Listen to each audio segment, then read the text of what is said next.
गाबोननिफ्राय जागायगोन सेथि इन्टार-सिक शेड्युल प्रिमियार लीग 2022 जोलुर बादायलायनाय। बे लीगखौ जाफुंसार महरै खुंफुंनो थाखाय दासिम आबुङै साखाफारासै। बे समाव उदालगुरिनिफ्राय बड'सानि खौरांगिरि सोरांसार बाग्लारिया बिटिआरनि गेलेमु बिफाननि मावफुं सोद्रोमा दावबायसा बर'जों गाबोननिफ्राय जागायनो गोनां जोलुर बादायलायनायनि सोमोन्दै लानाय मोगा-मोगियाव मा फोरमायदों खोनासंदो।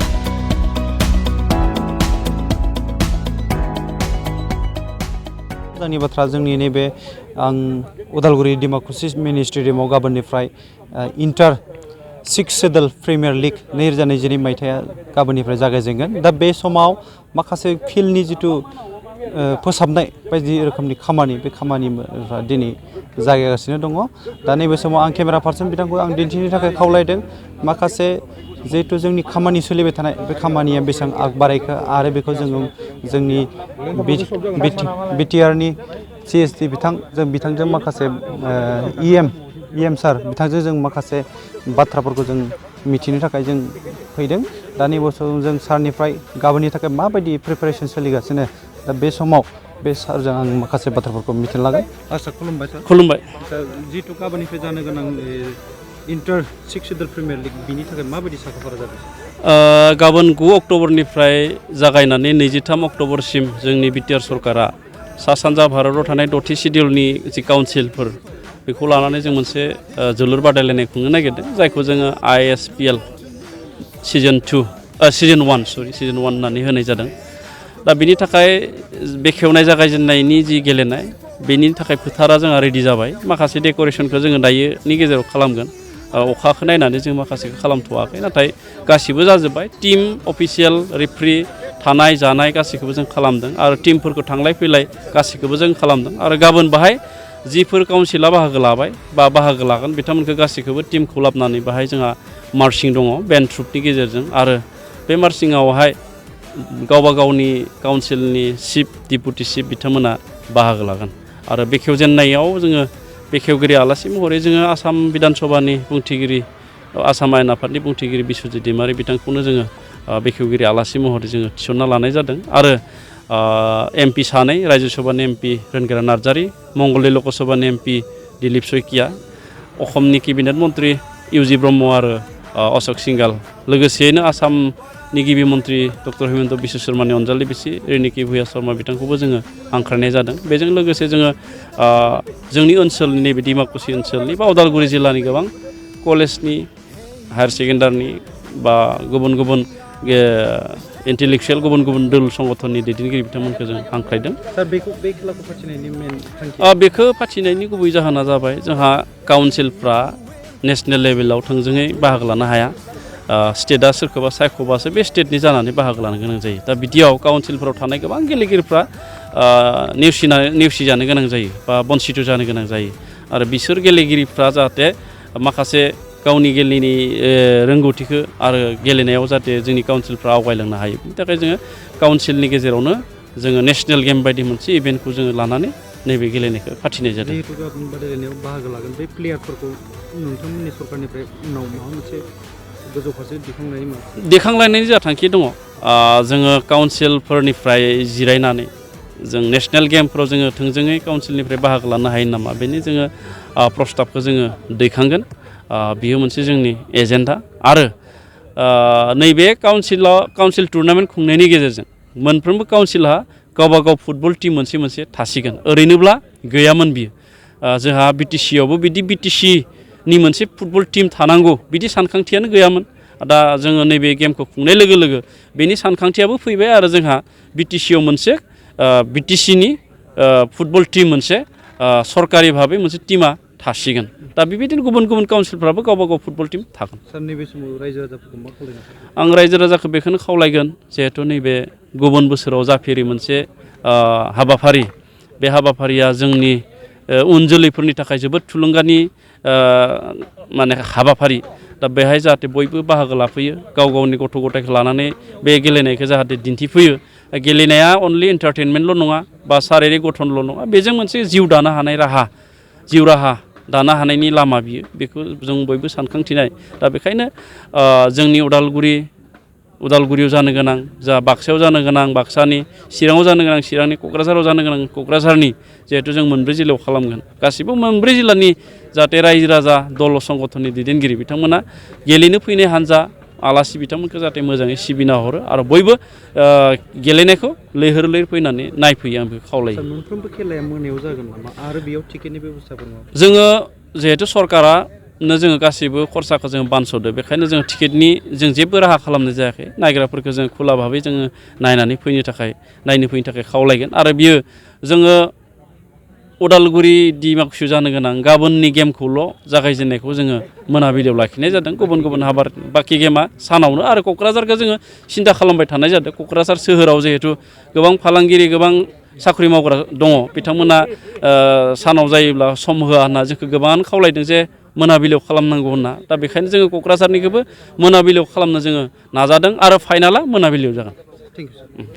जा जों नैबे समाव जों मिथिनो मोनबाय बिथां सारनिफ्राय जिहेतु गाबोननिफ्राय जानो गोनां जिथु बादायलायनाय बे बादायलायनायनि जिथु माखासे हाबाफारि सोलिबाय थानाय दा बियो 90% खामानियानो जाफुंबाय होननानै बिथाङा बुंदों आरो लोगोसे नैबाव जाय गाबोननि जिथु बादायलायनाय बेयाव गेलेगिरि बिथांमोना सायख'नानै उननि फारसे जिथु गावसोरनि केरियार दानाय बे केरियार दानायनि बेलायावबो बिथांमोना हाजासे मदद खालामगोन होननानैबो बुंदों लोगोसे फैबाय थानाय जिथु बादायलायनाय बे बादायलायनायाव खुनु बिसोरो टिकेटनि बेसेनबो खालामनाय जायाखै होननानै बिथाङा जोंनि सिगाङाव रोखा फोरमायदों। आं नैबे समाव बयखौबो खावलायनानै गाबोननि जिथु बादायलायनाय बेयाव बाहागो लाफैनो थाखाय आं खावलायनानै बड'सा न'खरनि जानानै आं उदालगुरिनिफ्राय सोरांसार बाग्लारि।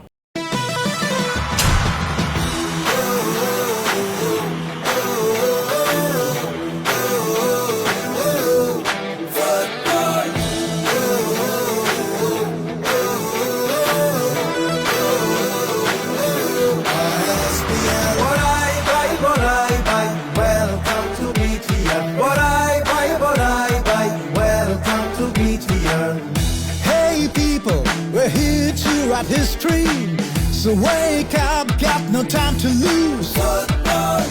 Sweat it out for glory. Here we are to play for our pride. Come on, people, it's time we unite. Believe in ourselves and no one can stop us. But football is a legacy. We play for unity and it's our goal.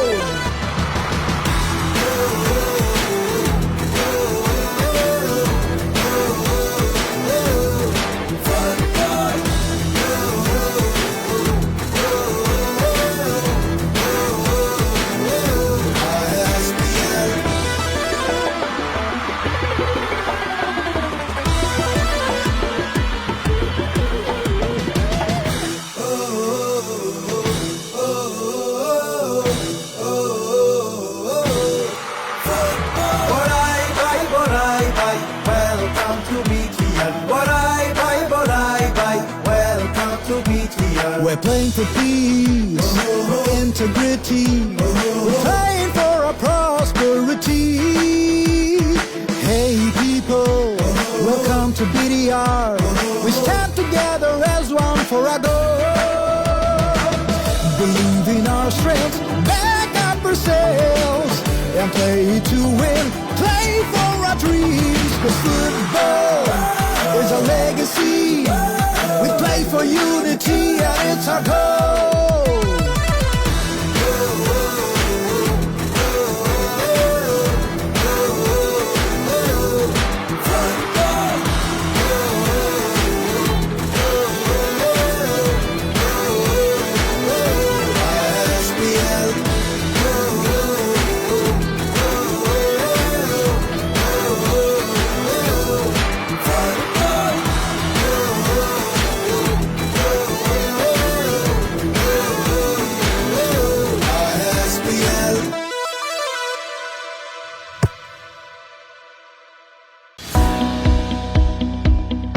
Football अनसायगिरिफोरनि थाखाय गोजोनथाव खौरां। फैगौ 9 अक्ट'बरनिफ्राय जागायगोन सेथि इन्टार 6 schedule premier league 2022। BTR सरकारनि गेलेमु आरो लाइमोन अनसाय बिफाननि बानजायनायाव बे लीगनि मेचफोरा क'क्राझार, चिरांनि बिजनी, बाक्सानि मुसलपुर आरो उदालगुरिनि डिमाकुसियाव खुंफुंजागोन। सा-सानजा भारतनि 6थि फारिलाइयाव थानाय काउन्सिलफोरनि गेजेराव गेलेमु आरो लोगोआरि सोमोन्दोखौ गोख्रोङै लाखिनायनि थांखिजों बिटिआर सरकारा बे इंटर-6 शेड्यूल काउन्सिल प्रीमियर लीगखौ गिबि खेबनि थाखाय खुंनो सिगांदों। बे लीगआव सा-सानजा भारतनि मोन 10 काउन्सिलफोर फारियै Tripura tribal areas autonomous council, Khasi hills district autonomous council, Jaintia hills district autonomous council, Garo hills district autonomous council, Lai autonomous council, Mara autonomous district council, Chakma district autonomous council, Karbi Anglong autonomous council, Dima Hasao autonomous council, Bodoland territorial रिजियननिफ्राय गासै मोन 10 हानजाफोरा बाहागो लागोन। बादायलायनायाव देरहासार जानो हानाय हानजा एबा चेम्पियन हानजानो ट्रफीजों लोगोसे नोगोद 3 लाख रां, सेथि रानार्स आप हानजानो ट्रफीजों लोगोसे नोगोद 2 लाख रां आरो नैथि रानार्स आप हानजानो ट्रफीजों लोगोसे नोगोद 1 लाख रां बान्था महरै होनाय जागोन। बे सेथि इंटर-6 शेड्यूल प्रीमियर लीगनि गिबि बादायलायनायखौ फैगौ 9 अक्ट'बराव उदालगुरि जिल्लानि डिमाकुसि मिनि स्टेडियामाव बेखेवजेनगोन आरो जोबथा एबा फाइनाल बादायलायनायखौ क'क्राझारनि साइन्स सेन्टाराव खुंनाय जागोन।